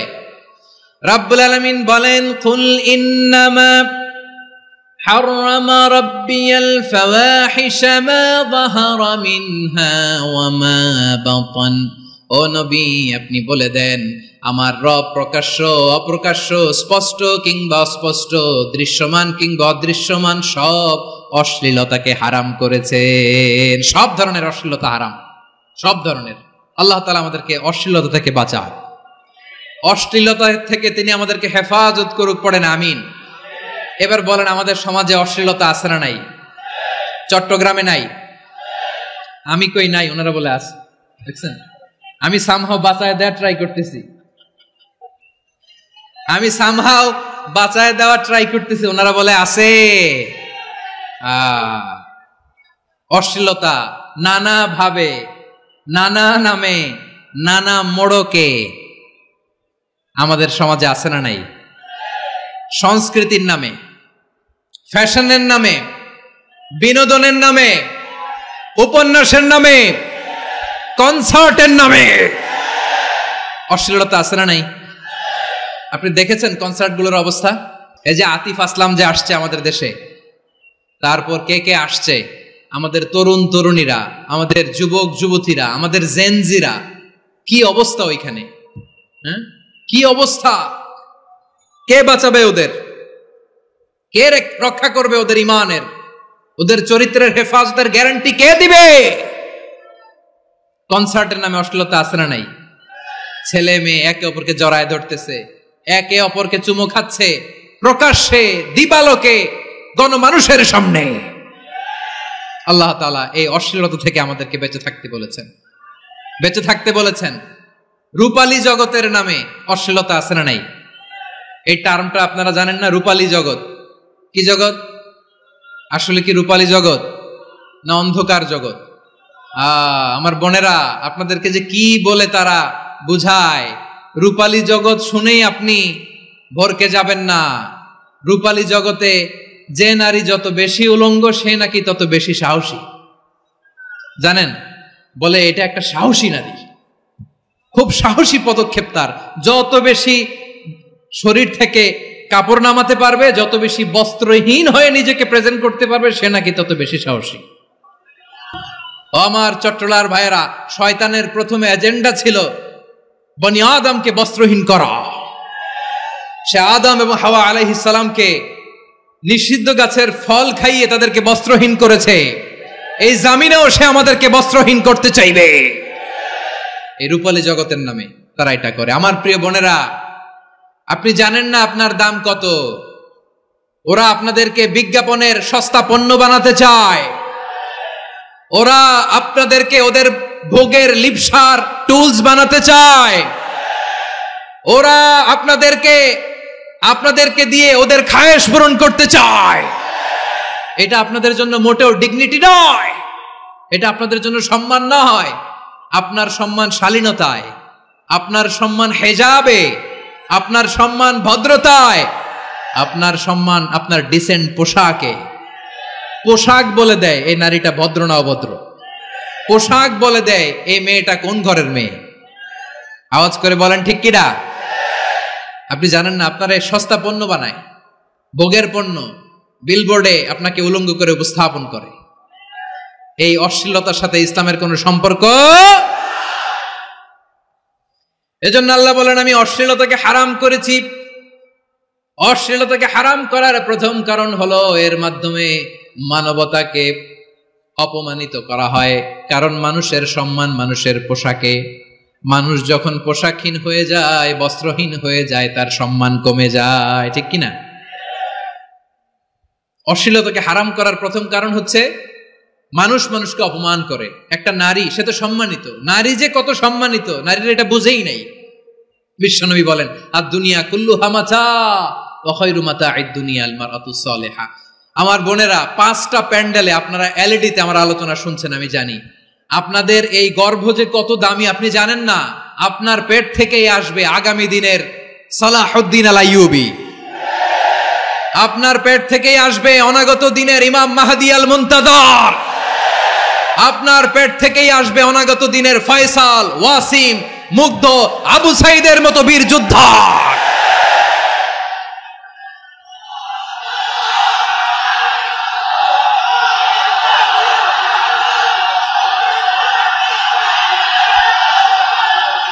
আমার প্রিয় বোনেরা, আমার প্রিয় বোনেরা, বিশ্বনবীর কথার ওজন খেয়াল করেন। আর দুনিয়া কুল্লুহা মাতা ওয়া খায়রু মাতা'আদ দুনিয়া আল মারআতুস সালিহা। দুনিয়ার সবকিছুই অ্যাসেট, এর মধ্যে সবচেয়ে দামি অ্যাসেট নেককার নারী। আপনার গর্ভ যে কত দামি আপনি জানেন না। নিজের সময়টাকে কাজে লাগান, কোরআন পড়েন, সুন্নাহ পড়েন। আপনার অনেক দায়িত্ব ঘরে। You are the MD of your family. একটা family it's a very big institution. পরিবার একটা অনেক বড় প্রতিষ্ঠান। and you are the MD of your institution. আপনি এই পরিবারের MD, managing director of your family. এখানে আপনার কত দায়িত্ব। আপনি ছেলেমেয়েদেরকে তারবিয়া করবেন, আপনি আপনার স্বামীর জন্য ঘরটার জান্নাতের নীর বানাবেন, আপনার জন্য জান্নাতের ডুপ্লেক্স বাড়ি ওইখানে তৈরি করে রাখবে কে? আপনি যে কত দামি আপনি জানেন না। নারীদেরকে আল্লাহ বানিয়েছেন উচ্চতর করে, নিম্নতর নয়। নারীদেরকে ছোট্ট জিনিস দিলে এটারে বড় করে দেয়। নারীদেরকে ভ্রূণ দিলে, শুক্রাণু দিলে নারী এটারে বাচ্চা হিসেবে উপহার দেয়, ঠিক কিনা? বিয়ের মাধ্যমে স্বামী যখন তার শুক্রাণু তার স্ত্রীকে উপহার দেয়, স্ত্রী রিটার্নে কি উপহার দেয়? ফুল ফর্ম বেবি, মানব সন্তান। দেখছেন, আপনি দিলেন একটুক, উনি দিছে বিশাল। আপনি যদি নারীকে বাজার এনে দেন, নারী এটাকে সুস্বাদু খাবারে রূপান্তর করে দেয়। আপনি তাকে একটা মুচকি হাসি দিয়ে দেন, সে তার কলিজা দিয়ে দেয়। কিন্তু যদি আপনি তার মনে কষ্ট দেন, সে আপনার জীবনকে জাহান্নাম বানায়া দেয়। খবর আছে, নারীর মন বুঝতে পারলে নেয়ামত, বুঝতে না পারলে কিয়ামত, ঠিক কিনা বলেন? আমার প্রিয় বোনেরা, আপনি যে কত দামি আপনি জানেন না, জানেন না আপনি কত দামি, অনেক দামি আপনি। আপনাদেরকে যেন ভোগের সস্তা পণ্য বানাতে না পারে, আপনাদেরকে সচেতন থাকতে হবে, সজাগ থাকতে হবে, কনসার্ন থাকতে হবে। শয়তানের ওই হাতছানির দিকে আর নজর দেওয়া যাবে না। তাহলে কেন আল্লাহ তাআলা এই ফাহশা অশ্লীলতাকে হারাম করলেন? 1 নাম্বার, এতে হিউম্যান ডিগনিটি কমে। 2 নাম্বার, এতে মানুষের অধিকার নষ্ট হয়। আপনি বিয়ে করেছেন, এরে পরকিয়া করেন, ওর সাথে এরকম আছে না নাই? স্ত্রীর অধিকার নষ্ট করেছেন। আপনি বিবাহ সম্পর্কে আবদ্ধ হয়েছেন তার সাথে, আপনি পরকিয়া করেন ওই ছেলের সাথে, আপনি আপনার হাজবেন্ডের সাথে বিট্রে করেছেন। এজন্য আল্লাহ অশ্লীলতাকে হারাম করেছে। অশ্লীলতাকে হারাম করার আরেকটা কারণ হচ্ছে আল্লাহ তাআলা এই হিউম্যান জেনারেশনকে এটাকে প্রিজার্ভ করতে চায়। হিফজুন নাসল, এটা মাকাসিদুশ শরিয়ার অনেক গুরুত্বপূর্ণ একটা মাকাসিদ, অনেক গুরুত্বপূর্ণ।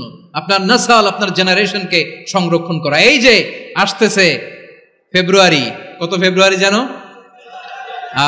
এটা কি বিশ্ব ভালোবাসা দিবস? হ্যাঁ, কি দিবস?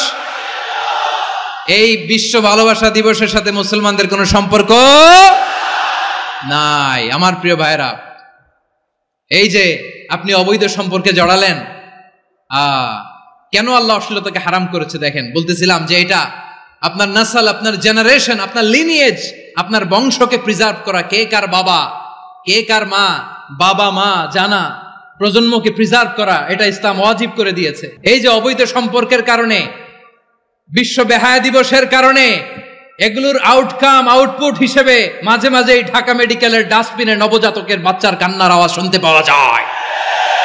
চট্টগ্রাম মেডিকেলের ডাস্টবিনে নবজাতকের কান্না শুনতে পাওয়া যায়। বীর চট্টলার মুসলমানেরা বুঝতে পারলে আওয়াজ করে বলেন, এই যে চট্টগ্রাম মেডিকেলে যে নবজাতকটা পাওয়া গেল, ওর বাবাকে আমাকে বলেন, ওর বাবাকে, ওর মাকে, ও কোন ফ্যামিলির সন্তান কেউ জানে? আপনি হিউম্যান ডিগনিটিকে অপমান করেছেন না? আপনি তার ভবিষ্যৎকে অন্ধকার করেছেন না? আপনি তার লিনিয়েজকে প্রশ্নবিদ্ধ করে দিয়েছেন না? এই জন্য আল্লাহ তাআলা অশ্লীলতাকে আমাদের জন্য হারাম করে দিয়েছেন। পড়েন সুবহানাল্লাহ। এই জন্য রাব্বুল আলামিন বলেন, কুল ইন্নামা হারামা রাব্বিয়াল ফাওয়াহিশা মা যাহারা মিনহা ওয়া মা বাতান। প্রকাশ্য অপ্রকাশ্য সব অশ্লীলতাকে হারাম ঘোষণা করে দিয়েছে কে? আবার দুনিয়ার বুকে যারা অশ্লীলতার প্রসার করে তাদের জন্য শাস্তি মজুদ রেখেছে কে?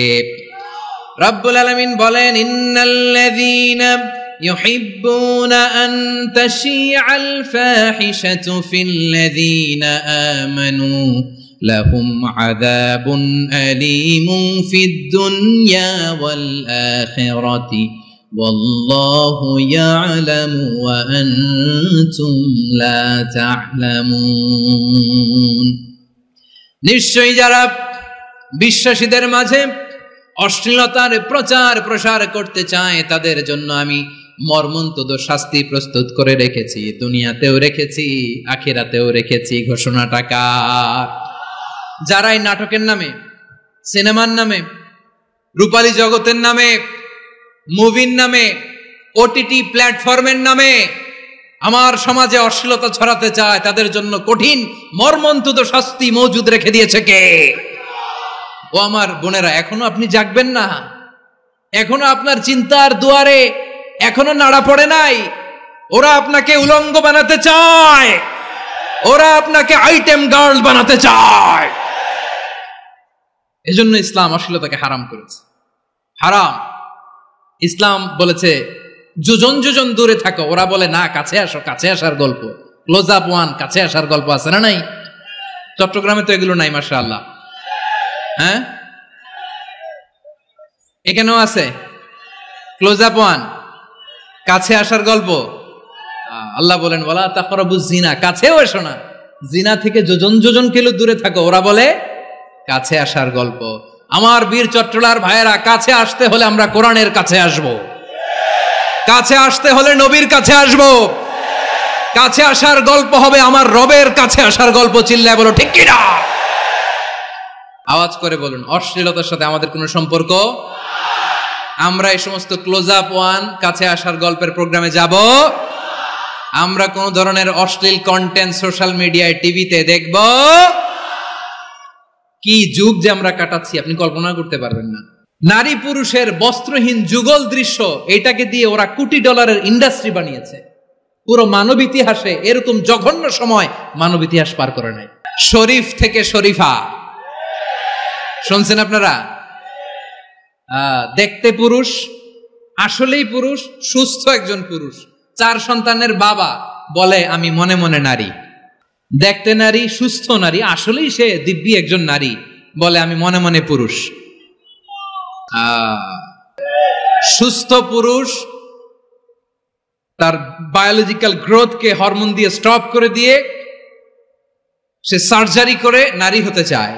সুস্থ নারী পুরুষ হতে চায়। পুরুষ পুরুষের প্রতি সেক্সুয়ালি আকর্ষণ বোধ করে, এটা লূত আলাইহিস সালামের কওমের মধ্যে ছিল। এটাকেও আল্লাহ কোরআনে ফাহিশা বলেছেন। ওয়ালুতান ইয ক্বালা লিকওমিহি আতাতুনাল ফাহিশাতা মা সাবাকাকুম বিহা মিন আহাদিম মিনাল আলামিন। লূত আলাইহিস সালাম বললেন, তোমরা কি এমন এক অশ্লীল কার্যক্রমে ডুব দিলে নাকি যেটা গোটা বিশ্বের কেউ কখনো করে নাই, তোমরাই প্রথম করেছো। পড়েন নাউযুবিল্লাহ।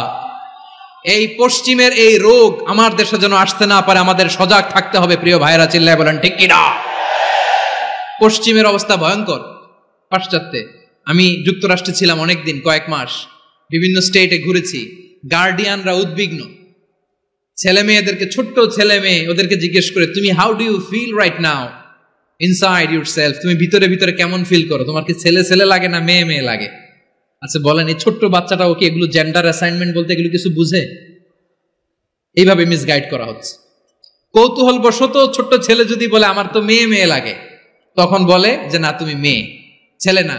মা বাবা বাধা দিলে ওকে আলাদা গভর্নমেন্ট হাউসে নিয়ে যায়। ভয়ঙ্করতম অবস্থা। আমরা একটা সময় শুনতাম যে হুজুর আমার ছেলেটা খুব ভালো, হাফেজে কোরআন, আল্লাহওয়ালা। হুজুর আমার ছেলে দাড়ি রাখছে, আল্লাহওয়ালা। হুজুর আমার ছেলে 5 ওয়াক্ত সালাত জামাতের সাথে পড়ে, তার মানে আল্লাহওয়ালা। পশ্চিমে যে আমি কি শুনছি জানেন? ওরা বলে হুজুর আমার ছেলেটা ইউনিভার্সিটির একটা মেয়ের সাথে প্রেম করে, ও খুব আল্লাহওয়ালা, হুজুর দোয়া করবেন। এর কারণ ওদের কাছে আল্লাহওয়ালার ক্রাইটেরিয়া হচ্ছে হুজুর আমার ছেলেটা আরেক ছেলের পছন্দ করে নাই, আমার মেয়েটা আরেক মেয়েকে ভালোবাসে নাই, এজন্য আমার ছেলেটা আল্লাহওয়ালা, হুজুর ওর জন্য একটু দোয়া করে দিয়েন। কি চ্যালেঞ্জ ওরা ফেস করতেছে। ওনার ছেলে যে আরেক ছেলেরে বিয়ে করবে না, এটাতেই উনি খুশি যে আলহামদুলিল্লাহ আমার ছেলেটা একটা মেয়েরে ভালোবাসে, আমার মেয়েটা একটা ছেলেরে ভালোবাসে, মানে এটা খুব আল্লাহওয়ালা। নাউজুবিল্লাহ পড়তে পারলেন না? এজন্য অশ্লীলতার সাথে আমাদের কোনো সম্পর্ক। রব্বুল আলামিন বলেন ওয়ায়ানহা আনিল ফাহশাই ওয়াল মুনকারি ওয়াল বাগি, 3টা জিনিসকে আমি নিষিদ্ধ করলাম। 1 নাম্বার হলো ফাহশা, অশ্লীলতা। 2 নম্বরে হলো মুনকার, সমস্ত মন্দ কাজ। আপনাদের মনোযোগ আছে না? শেষ করে দিব? আর 2-1 মিনিট শুনবেন? আচ্ছা বলি তাহলে, আর 2-1 মিনিট। তাহলে নিষেধাজ্ঞা জারি করেছেন 3টা জিনিসের উপর। 1 নাম্বার কি? ফাহশা, অশ্লীলতা। 2 নাম্বার মুনকার। মুনকার মানে হচ্ছে যত মন্দ কাজ, খারাপ কাজ, বাজে কাজ, এটার বলে মুনকার। এটার কি বলে?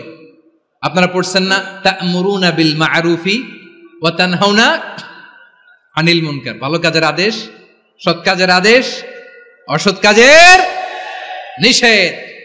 মুনকার, মুনকার হচ্ছে মানুষের স্বাভাবিক বিবেকবোধ যেটাকে খারাপ বলে, ওইটাই মুনকার। পৃথিবীর সব আসমানি গ্রন্থ যেটাকে খারাপ বলেছে, মানুষের স্বাভাবিক বিবেকবোধ যেটাকে খারাপ বলেছে, এগুলো সব মুনকার। যেমন ইফটিজিং, এটা কি ভালো না খারাপ? মজুদদারি, খাদ্যে ভেজাল দেওয়া, ওজনে কম দেওয়া, মাছে ফরমালিন মিশানো, চাঁদাবাজি, টেন্ডারবাজি, দখলবাজি, এগুলো আমাদের স্বাভাবিক বিবেকেই বলে এগুলো খারাপ, এগুলো হচ্ছে মুনকার। আল্লাহ তাআলা এই মুনকার থেকে আমাদেরকে বেঁচে থাকতে বলেন, আর শয়তান এই মুনকারের প্রতি আমাদেরকে উদ্বুদ্ধ করে। আল্লাহ তাআলা বললেন, ইয়া আইয়ুহাল্লাযীনা আমানু লা তাত্তাবিউ খুতুওয়াতিশ শাইতান ومن يتبع خطوات الشيطان فإنه يأمر بالفحشاء والمنكر। আল্লাহ বললেন, আমার গোলামেরা শোনো শোনো, ও আমার বিশ্বাসী বান্দারা খবরদার, তোমরা কশিনকালেও শয়তানের পদাঙ্ক অনুসরণ করবে না, কারণ শয়তান তোমাদেরকে অশ্লীলতা এবং মন্দ কাজের দিকে উদ্বুদ্ধ করে। আমাদের কাজ হচ্ছে শয়তান আমাদেরকে যেদিকে নিতে চায় আমরা তার উল্টা দিকে যাব, ঠিক কিনা বলে? শয়তান এই মন্দ কাজকে আমাদের কাছে বিউটিফাই করে, চাকচিক্যময় করে আমাদের সামনে উপস্থাপন করে। এজন্য আল্লাহ বলেন, মুনকারকে থামাতে হবে, মুনকার প্রতিরোধ করতে হবে। মুনকার প্রতিরোধের দায়িত্ব শুধু আমাদের নাকি? শুধু আপনার খতিব সাহেবের, ইমাম সাহেবের, নাকি মুসলিম উম্মার সবার? আওয়াজ করে বলুন, মুনকার অসৎ কাজ প্রতিরোধের দায়িত্ব কার? রাব্বুল আলামিন বলেন, কুনতুম খায়রা উম্মাতিন উখরিজাত লিন-নাসি তা'মুরুনা বিল মা'রুফি ওয়া তানহাউনা আনিল মুনকার। তোমাদেরকে শ্রেষ্ঠ জাতি করে জমিনের মধ্যে আবির্ভূত করা হয়েছে, যাতে করে তোমরা জমিনের ভেতরে সৎ কাজের আদেশ করতে পারো আর অসৎ কাজের নিষেধ করতে পারো। উম্মাহ কুনতুম খায়রা, তাহলে গোটা উম্মার দায়িত্ব, এটা বুঝতে পারছেন তো? আচ্ছা, আরো নিচে আসেন। এরপরে আল্লাহ বললেন, শুধু উম্মাহ না, এই জমিনের রাজত্ব আমি যাদের হাতে দেই, এই জমিনের মালিক আমি যাদেরকে বানিয়ে দেই, যাদেরকে আমি সরকারের দায়িত্ব দেই, তাদেরকেও মুনকার প্রতিরোধের দায়িত্ব দিয়েছে কে? আল্লাহ বলেন, যারা ক্ষমতার মসনদে বসেছে তাদেরকে 4 দফা কর্মসূচি আমি আল্লাহ দিলাম। আওয়াজ করে বলেন, কয় দফা? আল্লাহ বলেন, আল্লাযীনা ইম্মাক্কান্নাহুম ফিল আরদি আকামুস সালাতা ওয়া আতাউয যাকাতা ওয়া আমারু বিল মা'রুফি ওয়া নাহাউ আনিল মুনকার ওয়ালিল্লাহি আকিবাতুল উমুর। যারা এই জমিনের উত্তরাধিকার হয়েছে তারা 4 দফা কর্মসূচি নিয়ে সামনে আগাবা। সালাত কায়েম করবা, যাকাত আদায় করবা, সৎ কাজের আদেশ দিবা, অসৎ কাজ থেকে মুনকার প্রতিরোধ করবা। আদেশটা কার? আমার প্রিয় চট্টলার ভাইয়েরা, পুরো উম্মার দায়িত্ব মুনকার প্রতিরোধ করা, সরকার প্রধানের দায়িত্ব মুনকার প্রতিরোধ করা। এরপর আল্লাহ বলেন, প্রতিটা ফ্যামিলির যিনি প্রধান সিইও বাবা, প্রত্যেক বাবারও দায়িত্ব এই মুনকার প্রতিরোধ করা। আওয়াজ করে বলেন, ঠিক কিনা? যেমনটি সাইয়েদনা লুকমান আলাইহিস সালাম ওনার কলিজার টুকরা সন্তানকে আদেশ করেছেন, ইয়া বুনাইয়া আকিমিস সালাতা ওয়া'মুর বিল মা'রুফি ওয়ানহা আনিল মুনকার। পড়েন সুবহানাল্লাহ। বাবা ছেলেকে সবক দিচ্ছে। কে সবক দিচ্ছে? কাকে? লুকমান আলাইহিস সালাম ছেলেকে বলতেছে, ওরে আমার কলিজার টুকরা সন্তান, ওরে আমার বাছা, নামাজ কায়েম করবা, সৎ কাজের আদেশ দিবা, আর মুনকার প্রতিরোধ করবা, অসৎ কাজ, সমাজ থেকে খারাপ কাজকে ঝেঁটে বিদায় করে দিবা। তাহলে দেখেন, আমি স্টেপ বাই স্টেপ নামলাম। পুরা উম্মার দায়িত্ব, জমিনের উত্তরাধিকারী আল্লাহ যাদেরকে বানিয়েছেন সরকার, তাদের দায়িত্ব, প্রতিটি ফ্যামিলির প্রধানের দায়িত্ব। এরপরে বিশ্বনবী বলেন, সচেতন প্রতিটি মুসলিমের দায়িত্ব সমাজ থেকে মুনকারকে উৎখাত করা। বিশ্বনবী বলেছেন, মান রাআ মিনকুম মুনকারান ফালিয়ুগাইয়িরহু বিয়াদিহি ফাইন লাম ইয়াস্তাতি ফাবিলিসানিহি ওয়া ইন লাম ইয়াস্তাতি ফাবিকলবিহি ওয়া যালিকা আযআফুল ঈমান। সমাজে যে মুনকার দেখবে, খারাপ কাজ দেখবে, সে যেন হাত দিয়ে সেটাকে থামায়। কি দিয়ে? আপনাদের তো হাত নাই না? হাত আছে, হাত আছে। ওরা যেই হাত দিয়ে অন্যায় করে ওইটা প্রতিরোধের জন্য আমাদেরও হাত আছে না নাই? আমার প্রিয় ভাইয়েরা, ওরা ওদের যে হাত দিয়ে টেন্ডারবাজি করে, চাঁদাবাজি করে, ইফটিজিং করে, দখলবাজি করে, যে হাত দিয়ে, ওই মুনকার থামায় দেওয়ার জন্য আল্লাহর দে আমাদেরও দুটি হাত আছে না নাই? আমাদেরও হাত আছে, থামাইতে হবে, থামাইতে হবে, হিম্মত করতে হবে। আমার প্রিয় ভাইরা, না থামালে আমরাই ডুববো শেষমেশ। আমাদের বাঁচার জন্য হইলেও থামাইতে হবে। রব্বুল আলামিন বলেন, ওয়াত্তাকু ফিতনাতাল লা তুসিবান্নাল্লাযীনা যালামু মিনকুম খাসসা। ও আমার গোলামেরা, ওই আযাবকে ভয় করো যে আযাব যখন আমি জমিনের বুকে পাঠাই শুধু জালেমদেরকেই মারি না, আলেমদেরকেও মারি। আযাব যখন আসে তখন শুধু জালিমই মরে না, আলেমও মরে। জানেন, মুসা আলাইহিস সালামের পায়ে একবার একটা লাল পোকা কামড় দিয়েছে, লাল পিঁপড়া। লাল পিঁপড়া কামড় দিলে খুব আরাম লাগে না? কি লাগে? হ্যাঁ, জলে না? লাল একটা পিঁপড়া কামড় দিছে, তো উনি রেগে মেগে পাশি দেখে লাল পিঁপড়ার বাসা, পা দিয়ে ডলে মুছে সবগুলো পিঁপড়া মেরে ফেলছে। এই ঘটনাটা আল্লাহ ঘটিয়েছেন এজন্য মুসা আলাইহিস সালাম ছিলেন কালিমুল্লাহ, সরাসরি আল্লাহর সাথে কথা বলতেন। তিনি আল্লাহকে জিজ্ঞেস করেছিলেন, আল্লাহ তুমি যখন কোনো জনপদে আযাব পাঠাও, শাস্তি দাও, ওখানকার শুধু জালেমরাই তো মরে না, ভালো মানুষগুলাও মরে, তো আযাব দিবা মুশরিকদের উপর দিবা, অবাধ্যদের উপর দিবা, ভালো মানুষগুলারে মারো কেন? আল্লাহ বললেন, মুসা তোমার যে কামড় দিছিল পায়ের মধ্যে পিঁপড়া, কয়টা পিঁপড়া? জোরে বলেন। একটা পিঁপড়া, তো সবগুলারে মারলা কেন? রেগে মেগে পুরো পিঁপড়ার বাসা ভেঙে ম্যাসাকার করলা কেন? এই মুসা, আমি যখন অ্যাকশনে যাই, আমি যখন শাস্তি দেই, তখন এত বাস বিচার করা হয় না, বাস বিচার করা যায় না। যখন অ্যাকশনে যাওয়া হয় ওইটা ডাইরেক্ট অ্যাকশন হয়ে যায়। চিল্লায় বলো ঠিক কি না? এজন্য আমাদের বাঁচার জন্য হলে ওই পাপ থামাতে হবে, এই শয়তানের অট্টহাসি থামাতে হবে, অন্যায় অপরাধ সমাজ থেকে আমাদের থামাতে হবে। কারণ আযাব আসলে ওরাও মরবে, আমরাও মরব। একটা জাহাজ 2 তলা, আপনি আছেন 2য় তলায়, শুনতেছেন?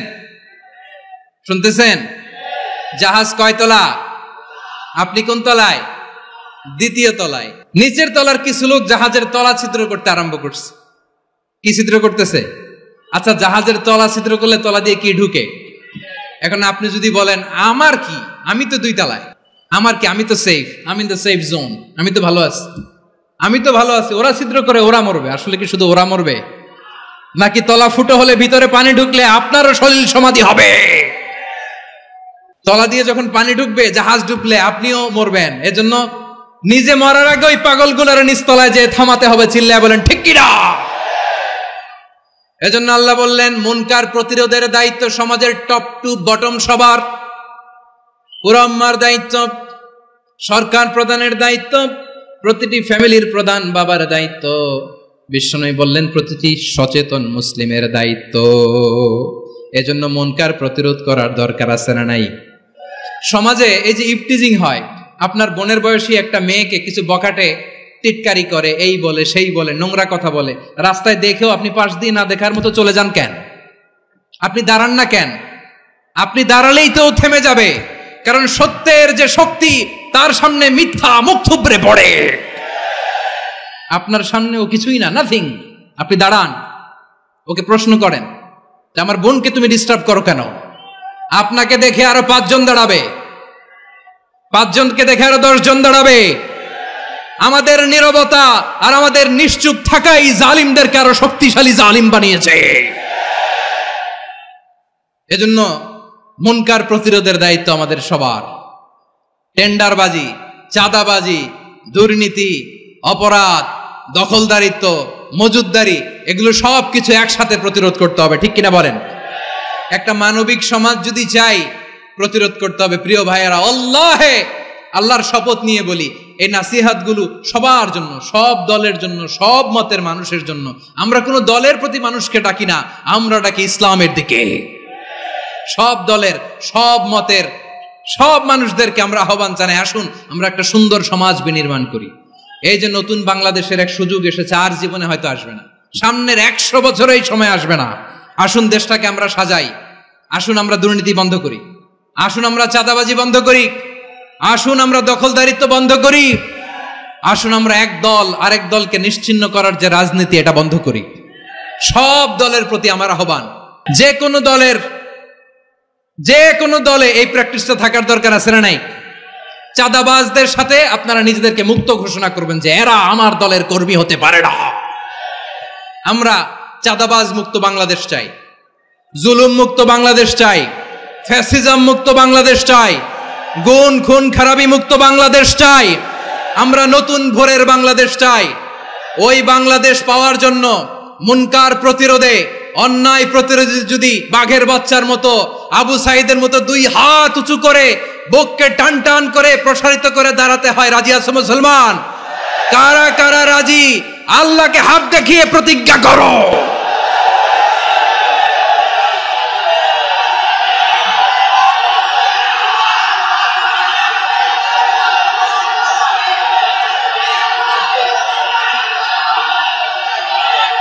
আমার প্রিয় ভাইয়েরা, বসুন বসুন আমার ভাইয়েরা।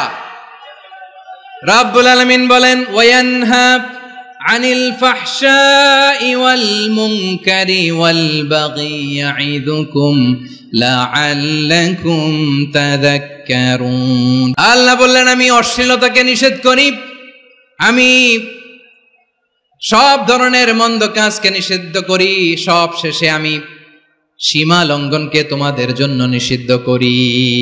আলোচনা মনে আছে তো, না ভুলে গেছেন? নিষিদ্ধ করেছেন কয়টা জিনিস? 1 নম্বরে অশ্লীলতা, 2 নম্বরে মুনকার তথা সব মন্দ কাজ, 3 নম্বরে আল বাগি, সীমা লঙ্ঘন, ক্রসিং দ্য লিমিট। সীমা লঙ্ঘন করা ভালো না। We all should know our limits. চিল্লায় বলেন ঠিক কিনা? একই আয়াতে আল্লাহ বললেন, কুল ইন্নামা حرم ربي الفواحش ما ظهر منها وما بطن والإثم والبغي بغير الحق। অন্যায় ভাবে যে অবাধ্য হয়, যে সীমা লঙ্ঘন করে, তাদেরকেও আমি এটা হারাম করে দিলাম। সীমা লঙ্ঘন করা হারাম, সীমা লঙ্ঘন করা হারাম। আল্লাহ বারবার আমাদেরকে ওয়ার্নিং দেয়। যখন আমরা থামি না তখন আল্লাহ ধরে, আর যখন ধরে তখন ছাড়ে না। ধরে না, ধরলে আল্লাহ। ফেরাউনকে কিন্তু হুট করে ধরে নাই, আপনারা জানেন 9 বার ওয়ার্নিং দিয়েছে। ফেরাউনকে আল্লাহ তাআলা ওয়ার্নিং দিয়েছিল কয়বার? বীর চট্টলার বীর সেনানীরা আওয়াজ করে বলেন, ফেরাউনকে ধরার আগে ওয়ার্নিং দেয়া হয়েছিল কয়টা? রব্বুল আলামিন বলেন, ওয়ালাকাদ আতাইনা মূসা 9 আয়াতিন বাইয়িনাত, 9টা মুআজিজা দেখিয়েছি। 1 2 3 বারবার এইভাবে রিমাইন্ডার, ওইভাবে রিমাইন্ডার, এইভাবে নসিহত, ওইভাবে দাওয়া। ফাকুলা লাহু কাওলান লাইয়িনা, নরম করে বলো, সফট করে বলো, যত ওয়ে হতে পারে দাওয়া মেথোডোলজির। মুসা আলাইহিস সালামের সব অ্যাপ্লাই শেষ, 10ম বারে যে আল্লাহ ধরছে। 10ম বারে যে ধরেছে। এজন্য আল্লাহ বলেন, আমি সীমা লঙ্ঘনকে পছন্দ করি না। কোরআনের অন্য আয়াতে বাগীকে বলা হয়েছে আল ইতিদা, সীমা লঙ্ঘন যারা করে তাদেরকে আল্লাহ বলেছেন মুতাদিন।